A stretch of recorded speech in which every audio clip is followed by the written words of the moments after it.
mau ambil itu kamera. Berarti yang 10 menit untuk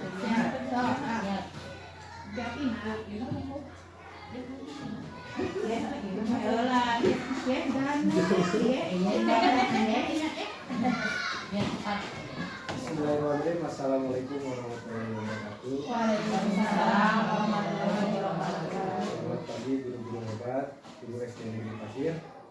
Alhamdulillah dalam kesempatan hari ini kita bisa berkumpul lagi di tempat yang insya Allah penuh dengan keberkahan. Ibu-ibu semuanya, izinkan saya untuk memaparkan terkait rancangan program yang akan dilaksanakan mungkin di minggu depan, dan program ini merupakan sebuah tugas dari PKG PJOK atau pengembangan kinerja guru PJOK. Nah, untuk nama program sendiri yaitu Limbahku Kebugaranku. Mungkin ibu-ibu pasti bertanya-tanya, kok kenapa sih limbah bisa menjadi kebugaran gitu ya? Seperti yang kita ketahui, limbah itu merupakan sampah yang dimana apabila kita tidak mengolah atau mengabaikannya, mungkin itu akan menjadi hal yang negatif bagi kita semua.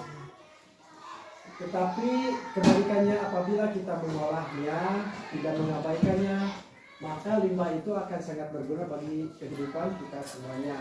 Contohnya saja dalam kebugaran. Kebugaran ini identik dengan pembelajaran PJOK, yaitu di mana kebugaran itu bukan sehat tetapi tubuhnya siap tidak mengalami kelelahan dalam beraktivitas.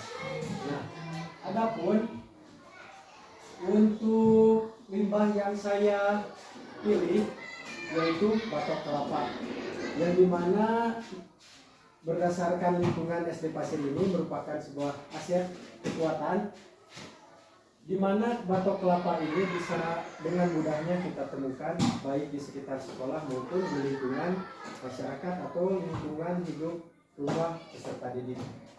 Nah, batok kelapa ini merupakan limbah padat, di mana hasil olahan kelapa yang bisa diolah kembali menjadi sebuah hasil karya seperti gayung, gelas, asbak, terus mangkuk, gelas, dan sebagainya. Dalam pembelajaran PJOK juga ada salah satu hasil pemanfaatan batok kelapa yang bisa digunakan dalam aktivitas gerak.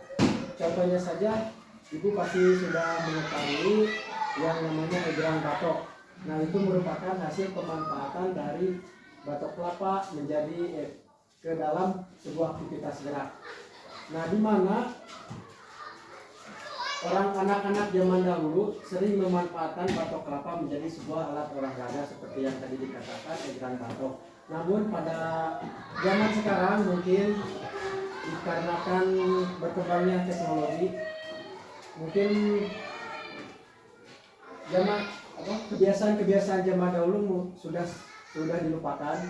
Contohnya saja anak-anak pada zaman sekarang mungkin lebih senang, lebih cenderung lebih memainkan gawainya daripada memanfaatkan hasil-hasil limbah seperti anak-anak zaman dahulu.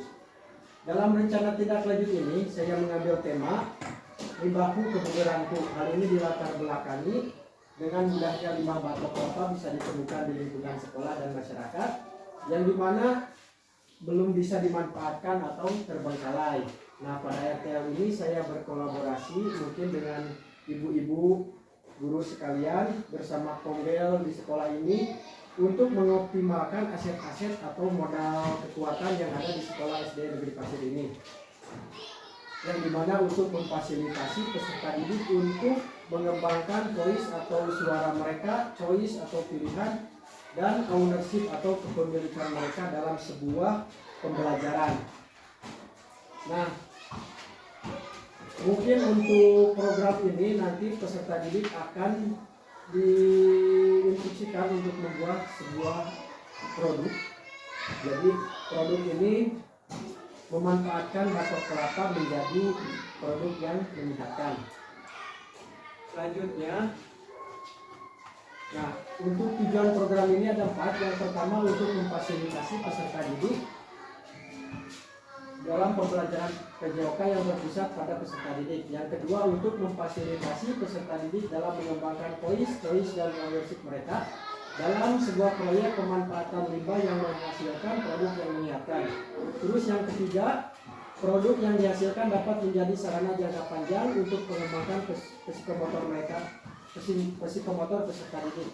Jadi produk yang dihasilkan itu bisa dipakai berkelanjutan, tidak hanya sekali pakai.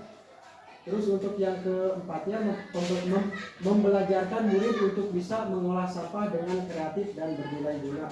Jadi yang saya harapkan mungkin setelah peserta didik membuat karya di sekolah, mungkin saja peserta didik bisa membuat karya juga di rumah mereka masing-masing.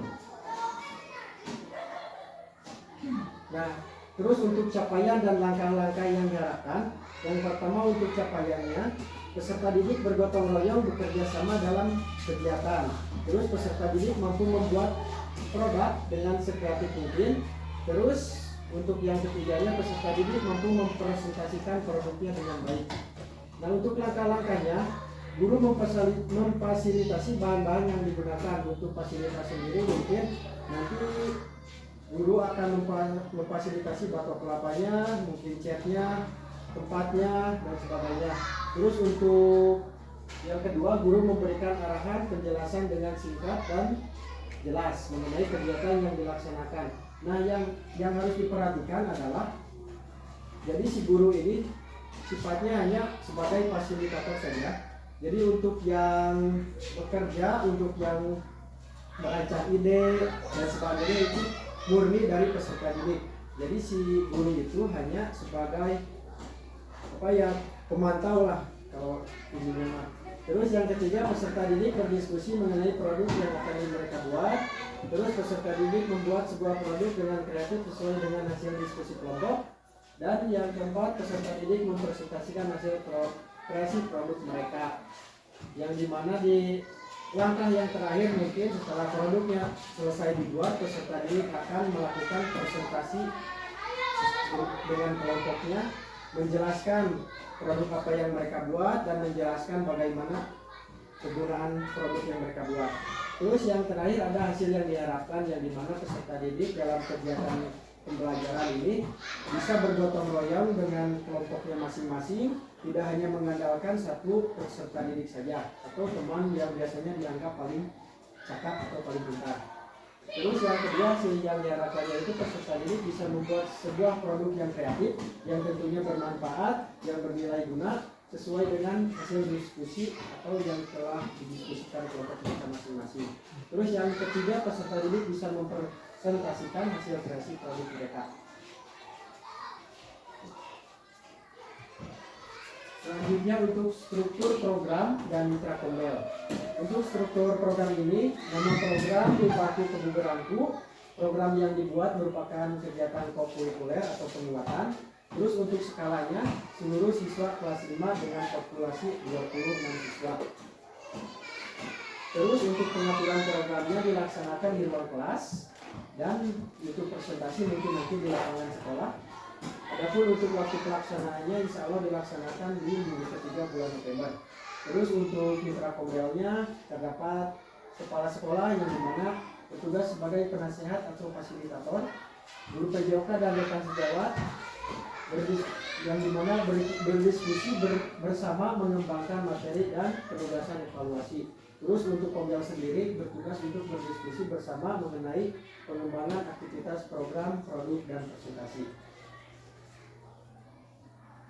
Selanjutnya ada kapasitas atau kelas sekolah, yang dimana ada 7 aset atau kekuatan di SD Negeri Pasir ini. Mungkin ini tidak dimasukkan semuanya, ini hanya sebagian saja. Yang pertama ada aset manusianya yang terdiri dari kepala sekolah, guru, siswa, orang tua, masyarakat, dan komite. Terus untuk aset sosialnya, adanya aturan di sekolah yang berdampak kepada seluruh warga sekolah, yang warga sekolah tersebut yang disebutkan tadi. Terus untuk aset fisiknya, sekolah memiliki halaman yang cukup luas serta alat-alat pendukung yang layak. Terus untuk aset finansialnya, sekolah memiliki dana BOS beserta iuran dari orang tua. Terus ada aset lingkungan di mana sekolah terdapat di lingkungan pedesaan sehingga mudah sekali untuk menemukan limbah batok kelapa. Terus untuk aset kolektifnya, sekolah memiliki kebijakan kepala sekolah dan komite sekolah. Terus yang terakhir ada aset agama dan kebudayaan. Dan alhamdulillah untuk agama mungkin di SD Negeri Pasir semuanya beragama Islam. Terus untuk kebudayaannya alhamdulillah masih kental dengan budaya-budaya yang baik. Terus untuk selanjutnya ada rencana dan evaluasi dari program. Yang pertama mungkin untuk observasi. Ya, untuk observasi sendiri dengan cara mengamati antusiasme dan keterlibatan siswa dalam kegiatan. Terus untuk rubrik penilaiannya dilakukan oleh guru, PJOK dan guru kelas. Untuk refleksi siswanya, penilaian dari siswa dan umpan balik dari siswa. Mungkin nanti rubrik juga ada yang dibuat oleh guru, PJOK dan guru kelas, yang dimana nanti juga penilaiannya dilaksanakan oleh siswa dan refleksinya juga oleh siswa. Jadi ibaratnya siswa itu menilai kinerja rekan sejawatnya atau apa ya namanya, penilaian rekan sejawatnya itu harus sebaya. Nah, itu sebaya. Terus mungkin ini kemungkinan yang terjadi, yang dimana kemungkinan tantangan yang dipastikan ada, yang dimana tantangan yang pertama, kemungkinan tantangan yang akan ditemukan yaitu siswa kurang tertarik dengan limbah kelapa sehingga sulit untuk memunculkan ide. Mungkin dikarenakan kan nanti si proyek ini agak baru untuk siswa, karena mungkin siswa akan baru pertama kali menemukan hal tersebut. Jadi si siswa kemungkinan akan merasakan kesusahan dalam memunculkan ide untuk membuat sebuah proyeknya. Terus untuk memberikan pengarahan sebelum kegiatan dilaksanakan, mendampingi siswa dan pengerjaan kegiatan olahraga dari limbah batok kelapa. Nah, mungkin presentasi dari saya cukup sekian. Mohon maaf bila masih banyak kekurangan, karena mungkin ini masih sebuah rancangan yang diperlukan untuk diperbaiki lagi, didiskusikan lagi bersama dengan guru-guru SD Pasir. Nah, wabillahi taufiq wal hidayah. Wassalamualaikum warahmatullahi wabarakatuh. Waalaikumsalam. Terus kan Pak, yang dulu Sebagai ibu.